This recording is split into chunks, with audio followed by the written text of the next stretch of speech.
Hello साथियों, नमस्कार। Welcome to planet 4। दोस्तों, बीती रात एक ऐसा धमाका हुआ जिसने पूरे पाकिस्तान को हिला दिया।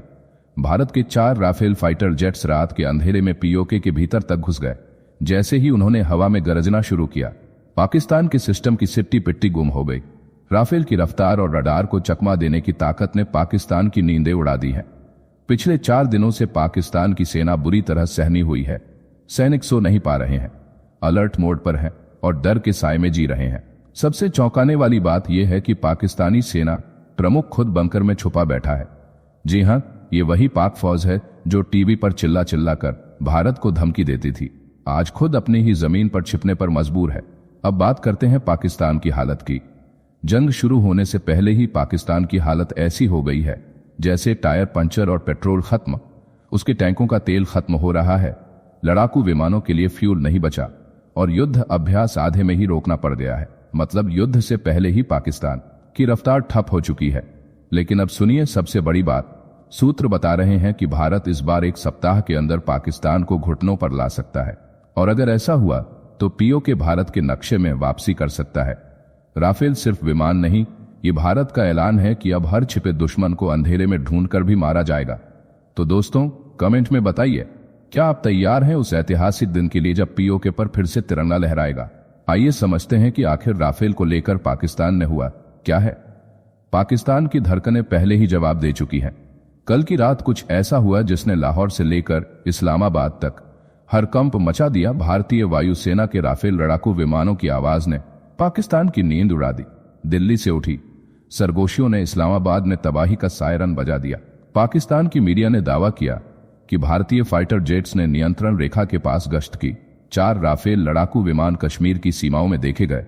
पाकिस्तानी वायुसेना ने इसे भारत का संभावित हमला मानते हुए ताबड़तोड़ एक्शन लिया। हरकंप इतना ज्यादा था कि पाकिस्तान एयरफोर्स ने रातों रात अपने फाइटर जेट्स को हवा में भेज दिया। पीओके के आसमान में पाकिस्तानी फाइटर जेट्स चक्कर काटने लगे, लेकिन उन्हें राफेल मिला नहीं। उनके सारे रडार फेल हो गए। राफेल ने सबको चकमा दे दिया। इस बीच पाकिस्तानी मीडिया ने यह भी कह डाला कि भारतीय वायुसेना उनके लड़ाकू विमानों को देखकर वापस लौट गई, लेकिन भारत की ओर से इसे पूरी तरह से झूठा और मनगढ़ंत करार दिया गया। दिल्ली में न कोई अलर्ट, न कोई हलचल, न कोई सैन्य गतिविधि, बस पाकिस्तानी मीडिया का डर और उनकी कल्पनाओं में उठता युद्ध का तूफान। पाकिस्तान में डर का ऐसा माहौल है कि शाहबाज शरीफ को अस्पताल भेजा गया है। पाकिस्तानी अखबार डॉन और सरकारी चैनल पीटीवी न्यूज ने रात भर अपनी स्क्रीन पर इंडियन अटैक की लपटें दिखाई, जिसके कारण पिछले 3 दिन से पाकिस्तानी सेना को नींद नहीं आई है। रेडियो पाकिस्तान ने कहा कि इंडियन एयरफोर्स का मूवमेंट रात भर देखा गया और जैसे ही पाकिस्तान ने जवाबी एक्शन लिया, भारत पीछे हट गया। लेकिन इसी के बीच असली ट्विस्ट आया। पाकिस्तानी इंफॉर्मेशन मिनिस्टर अताउल्लाह तरार ने रात 2 बजे प्रेस कॉन्फ्रेंस कर डाली। कहा कि उनके पास विश्वसनीय खुफिया जानकारी है जिसके मुताबिक भारत अगले 24 से 36 घंटे में पाकिस्तान पर हमला करने वाला है। यह बयान आग में घी जैसा था। पूरा पाकिस्तान अलर्ट मोड पर चला गया। पाकिस्तान में इस वक्त ऐसा लग रहा है कि पीएम मोदी उसके माठ मालिक है, वही उसके देश के प्रधानमंत्री हैं। अगर वह चाहेंगे तो पाकिस्तान बचेगा, नहीं तो बर्बाद होगा। पाकिस्तानी आर्मी चीफ आसिम मुनीर खुद चप चप कर पूरे घटनाक्रम की मॉनिटरिंग करते रहे। उनकी आंखें लगातार एलओसी पर लगी रही। पाकिस्तानी वायुसेना का एक के बाद एक लड़ाकू विमान हवा में मंडराता रहा, लेकिन भारत की ओर से एक भी मिसाइल नहीं चली। इधर जब जब पीएम मोदी की मीटिंग हो रही है, पाकिस्तान की धड़कनें तेज हो जा रही है। भारत ने पूरे मामले पर सिर्फ एक लाइन में जवाब दिया, मनगढ़ंत और प्रचार का हिस्सा।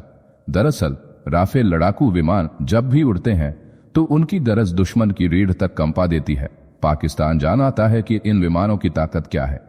राफेल सिर्फ एक जेट नहीं बल्कि एक उड़ती हुई चेतावनी है, और जब वो कश्मीर के आसमान में गूंजता है तो इस्लामाबाद के दरवाजे खटखटाने लगते हैं। राफेल की एक गूंज ने पाकिस्तान को यह दिखा दिया है कि भारत की ताकत क्या है, और अगर कभी यह गूंज असली हमले में बदल गई तो फिर इस्लामाबाद में सिर्फ सायरन नहीं शोक गीत गूंजेंगे। अब जान लेते हैं कि आखिर कैसे पाकिस्तान के तेल और ईंधन युद्ध के पहले ही खत्म हो गए। परमाणु बम की धमकी देने वाला पाकिस्तान 1 सप्ताह के अंदर सरेंडर करने जा रहा है। प्रधानमंत्री नरेंद्र मोदी ने जैसे ही सेना को खुली छूट दी, देश की सैन्य कमान गरज उठी। राष्ट्रीय सुरक्षा सलाहकार अजित डोभाल, रक्षा मंत्री Rajnath Singh, chief of defence staff Anil Chauhan और तीनों सेनाओं के प्रमुख एक ही टेबल पर बैठे और प्रधानमंत्री ने साफ शब्दों में कहा, आतंकवाद का खात्मा अब सिर्फ एक इरादा नहीं, राष्ट्रीय संकल्प है। हमला कब होगा, कहां होगा और कैसे होगा, यह अब सेना तय करेगी। उधर गृह मंत्री अमित शाह ने भी एनएसजी, बीएसएफ, सीआरपीएफ और एसएसबी के अधिकारियों के साथ हाई लेवल मीटिंग की। माहौल साफ था, दिल्ली अब चुप नहीं बैठेगी।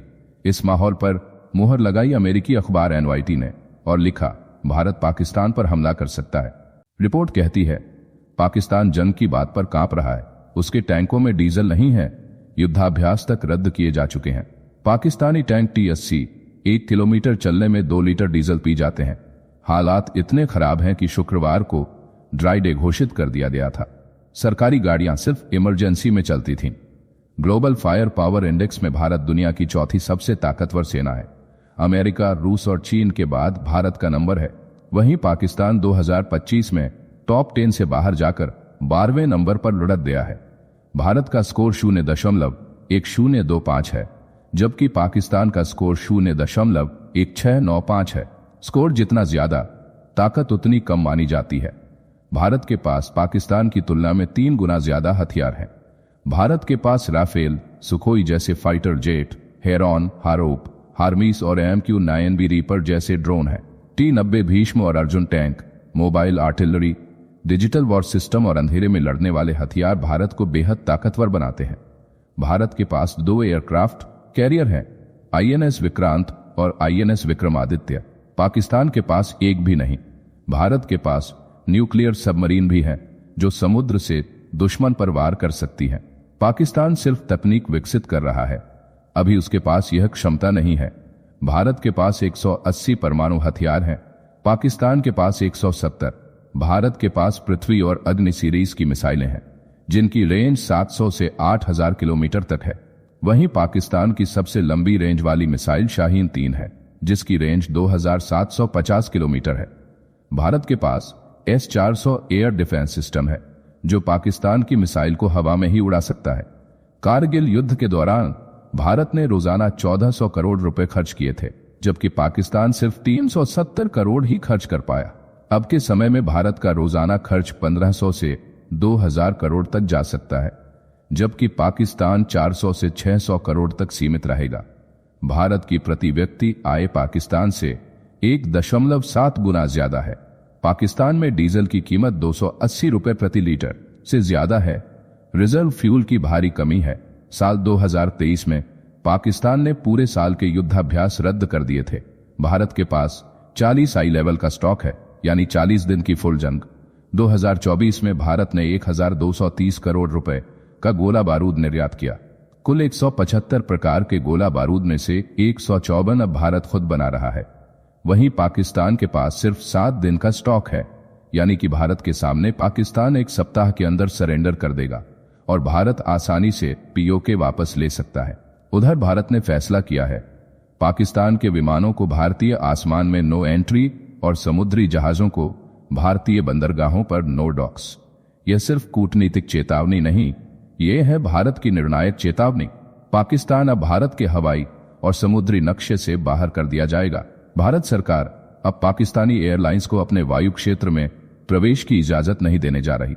इसका मतलब ये कि अब पाकिस्तान के विमान दक्षिण पूर्व एशिया जाने के लिए या तो चीन का चक्कर लगाएंगे या श्रीलंका से रास्ता लेंगे।